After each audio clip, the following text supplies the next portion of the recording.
Hello guys, siya po si Nanay Larnie na kung tawagin po siya sa kanilang barangay, siya po ay si Nanay Ami. Siya po ay 31 years old at meron po siyang 3 anak at ang kanyang asawa ay construction worker lamang at sila po ay nakatira sa bahay na to na kung saan is sira-sira na po at wala po silang kakayahang ipagawa ang kanilang bahay.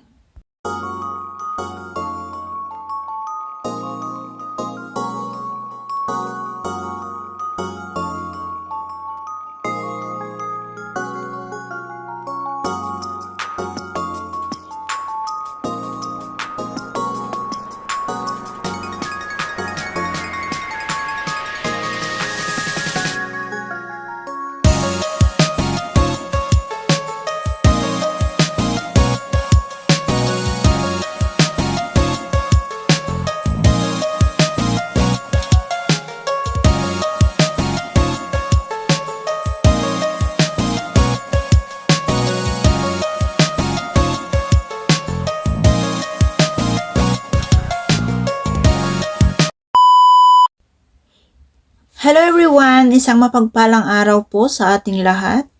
At sana po ay nasa mabuti po tayong kalagayan saan mang sulok ng mundo po tayo naroon. Ayan, isang napakagandang balita po ngayon guys kasi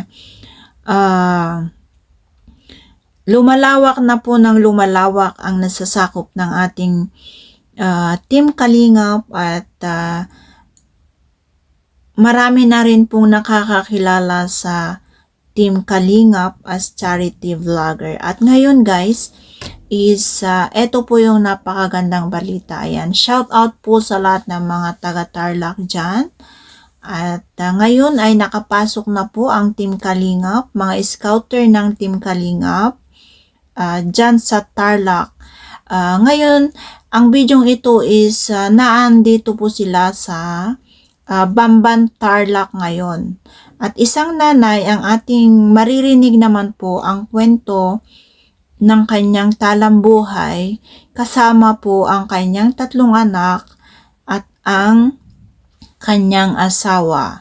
Ayan. Narinig naman natin sa unang part ng ating vlog na to is.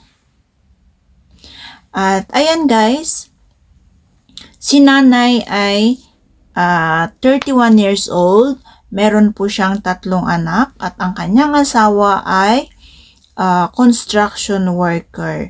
So ngayon, si nanay po ay nakaranas po ng kahirapan sa pamumuhay. At ayon po sa kwento ni nanay is napakahirap maging isang nanay. Sa bagay, totoo naman po talaga. Napakahirap talaga kasi tayong mga nanay, wala po tayong iniintindi kundi ang kapakanan ng ating mga anak. Minsan pag kumakain tayo ng masarap at wala yung anak natin, minsan iniisip natin bago natin isusubo yun, kumakain ako dito ng masarap tapos kumusta kaya yung mga anak ko? Kumakain din kaya sila ng ganito? O 'di ba ang sarap-sarap ng kinakain ko dito, sila din kaya doon? O 'di ba?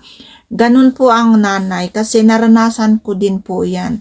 Nung first time kong lumayo sa mga anak ko, kapag binibigyan ako ng masarap na pagkain ng amo ko or kung nakakabili ako ng masasarap na pagkain, bago ako kakain naiisip ko po sila kasi sabi ko, ang sarap naman ng pagkain ko dito, yung mga anak ko kaya, ano naman kaya ang kinain nila?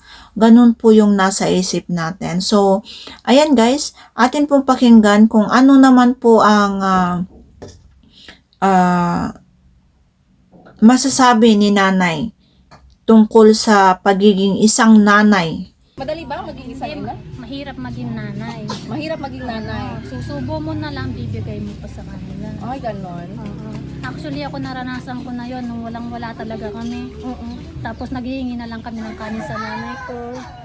Susubo ko na lang bibigay ko pa sa mga anak ko kasi baka bitin o gutom pa. Naranasan ko talaga yun. At ayan guys, narinig po natin, no? Kung gaano kahirap po para kay nanay na pagkasyahin ang kinikita po ng kanyang asawa. Ayun, tulad nga na po ng sinabi ko, na napakahirap kumain ang isang nanay kasi bago yan talaga yan magsubo, naisip muna niya ang kanyang mga anak. Walang ginawa ang isang nanay kundi isipin ang kanilang mga anak. So, ayan, shout out po sa lahat man ng mga nanay dyan, ha? At, ayan. Laban lang po tayo mga nanay. At, ayan, si nanay ay meron po siyang isang napakasimpleng pangarap para sa kanyang pamilya. Simple lang po yung kanyang pangarap talaga sa kanyang buhay. So, ngayon, dito natin malalaman kung ano ba yung pinakasimple at ano ba yung pinakahiling ni nanay para sa kanyang mga anak or para sa kanyang pamilya. So, panoorin po natin ang video. Pangarap ko ngayon taon, yun nga yung makahawag kami kahit sa hirap, yung makakain yung mga anak ko ng 3 isang beses sa Bakit hindi ba? Minsan hindi. Actually, minsan hindi. Minsan nagugutom sila. Tapos, nag-iitak sa mga kapatid ko. Minsan, nag-buy sila ng plato, nag-iitak sa mga kapatid ko. Minsan, kapag hindi nagbabali, yung asawa ko pag di nakabali, wala. Tapos, baon ng anak ko. Saan ako nagkakalitirap para lang makapasok. Kaya ang hirap talaga. Masarap na mahirap maging isang ina. No? Kasi totoo yung sinabi niya. Ano nga, isusubo mo nga. Basta ikaw talaga yung nagpaparaya. Anong mensahe mo sa mga magulang na katulad mo na nagdadanas din ng sobrang hirap? Ano lang, lalaban lang ako para sa mga anak ko. So yung lakas mo ngayon, yung mga anak mo. Anong naiisip mo sa tuwing nakikita mo sila? Lalo na pag nagugutom sila. Anong nasa isip mo? Sabi mo sa isip ko, sana nung wala pa sila, nag-aral ako ng mabuti. Kasi ako hindi talaga kami nakapag-aral gawa nga. Walang-wala talaga. Ay, gano'n. Parang may ano ka na sinisisi mo yung sarili mo? Sinisisi ko yung sarili ko. Bakit? Kasi hindi ako nag-aral sa yung mga anak ko hindi nadanasan. Yung hirap na nadanasan ko lang. Kung nakapag-aral lang sana, may trabaho ako maayos na pwede ko sa gusto simbangan lang ng Lungkot naman. Napakalungkot talaga ng kwento, lalo na sa mga nanay na dumadanas ng sobrang hirap at walang ibang iniisip kundi yung anak nila. 'Di ba? Wala siyang ibang iniisip. Pag naging nanay ka na, nakakalimutan mo na talaga yung sarili mo. Kasi nakatuon yung atensyon mo sa kanila. Lalong-lalo na yung pangangailangan nila. Importante talaga yung pagkain. Kasi napakasakit sa dibdib na hindi mo maibigay kahit pagkain man lang sa kanila. Yung pang nanghingi, nadanasan ko din yan ng one day, one eat. Para kami nagda-diet nun. Pero at least ikaw, hindi ka talaga sumusuko. Yun yung pinaka-importante. Ngayon, anong mensahe mo sa mga anak mo? sa mga anak ko. Sana pag mag-aral sila ng mabuti para sa susunod, pag sila na may pamilya, hindi nila madanasan yung nadanasan nila. Hadlang ba yung kahirapan para hindi makapagtapos? Ay, hindi. Hindi hadlang ng kahirapan para makapagtapos. At ayan, no, atin na pakinggan kung ano yung hiling ni nanay at kung ano talaga yung totoong buhay na meron sila. Nakakaiyak naman po talaga at syempre, naandyan na yung mga anak natin or naandyan na tayo sa pagpapamilya, no? So, lahat po is kakayanin po natin. At ang pinakamahalaga doon is hindi po tayo mawawalan ng pag-asa at laban lang po tayo. So, ayan guys, no? Sobrang napakalungkot or yung napakaano talaga ang buhay meron si nanay at ayan, meron din naman po siyang mensahe sa kagaya nating mga nanay dyan at narinig naman po natin ang mensahe niya sa kanyang mga anak at ito ang pinakamagandang aral po na nakuha natin dito, no, sa ating kwentuhan kay nanay na hindi po hadlang ang kahirapan para hindi po tayo makapag-aral. So, ayan. Hindi hadlang ang kahirapan para hindi po tayo makapag-aral. Ayan po guys, ang aral na ating natutunan sa video ito. At ayan, atin pong panoorin ang next part po kung ano pa ang iba pang kwento sa buhay nila nanay. Christmas na Christmas. Parang may ano siya, parang may problema siya sa likod. Nang makaawa ako sa ospital ng papas kasi pinapabayad ako, wala akong pera. Public yun. Sabi, may bayad daw. Sabi ko, wala akong pera kaya dito ko dinala yung amak ko. Bali, pag Christmas mo na lang sa kanya ate para nang makaawa ko doon para mag-check up lang ngayon anak ko. Kasi tama-tama na pangbibig yung dala ko pera. Magkano ba yung bill mo noon kung hindi mo mamasamain? Magkano sana yung babayaran? 300 lang. Pero tama-tama lang yung pera ang dala ko kasi naginam lang ako sa kapatid ko ng 500 pesos. So, doon talaga nagmamakaawa ka na sana ma-check up mo lang yung anak mo. Kasi ayaw nila check up kasi nga nila gusto nga nila i-extray daw. So sabi ko, kung in-extray po siya, wala po akong pambayad. Sabi ko, pakitutok na lang po yung likod. Tapos sabi ko, kahit na kasi may bayad pa din yun. Sabi ko, mahawa na po kasi wala po kami pera. Pag Christmas na lang po sa ano. At yan, guys, ang karanasan ni nanay noong nagkasakit po yung kanyang anak, no? Ayan, narinig naman po natin sa kwento na doon is pumunta sila sa isang public hospital. Pero anong nangyari po doon sa public hospital? Kailangan pa pong nagmakaawa si nanay bago po nila i-check up yung kanyang baby. Ayan. Ganun po ba talaga ang public ngayon, guys? Charot. So, ayan. Depende kasi po yan, no? Iba-iba po talaga kasi ang patakaran ng public hospital natin.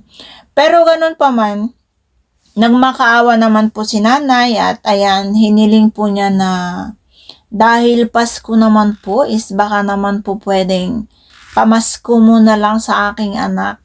Sabi niya po sa tao doon or sa attendant siguro yung naandun or sa yung mga nurse, ganon, di ba? At ayan, na-check up naman po yung kanyang anak.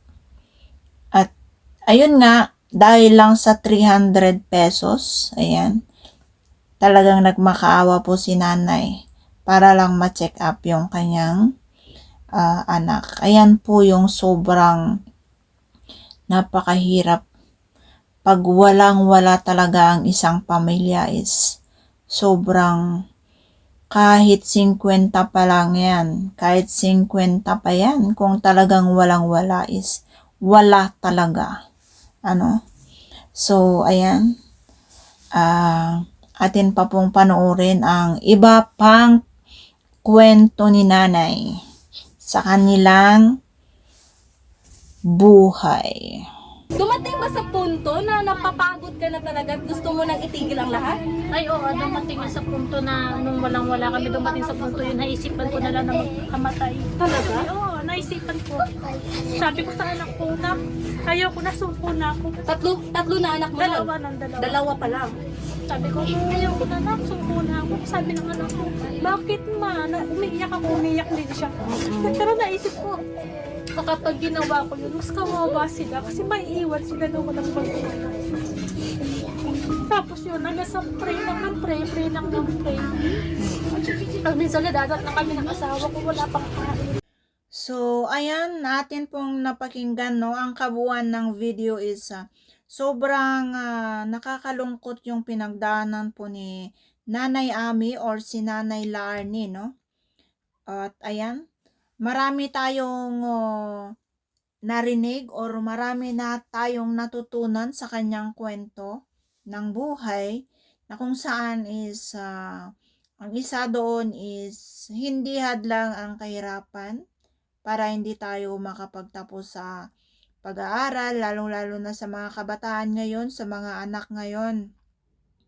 Ayan, kung nanonood man kayo, ayan, hindi hadlang po ang kahirapan ng ating buhay para hindi nyo tapusin or para hindi kayo mag-aral ng mabuti. At ayan, isa din po is yung maging matatag lang po tayo at kumapit lang po tayo sa Diyos. Huwag po tayong susuko anumang hirap ng buhay na ating pagdadaanan, no? At ayan, dito po nagtatapos yung kwento ni nanay na taga Tarlac, Bamban Tarlac. So, ayan, atin pong abangan ang next update po para kay nanay. At syempre, kung hindi pa po kayo nakapag-subscribe or nakapag-like dyan, mag-like na po tayo at mag-subscribe na. At suportahan ang founder ng Kalingap na si Kuya Bal Santos Matubang, Kalingap Rab, Ate Edna Vlog, Jack Tapia Matubang at sa lahat po ng K-Boys. At syempre ang aming founder ng KOGR or ang aming team leader ng KOGR Hong Kong na si Ma'am Marie Pinida. Ayan, pakisupport natin po siya. So, maraming salamat po sa walang sawang pagsubaybay sa aking YouTube channel. Ayan, bye-bye po and God bless.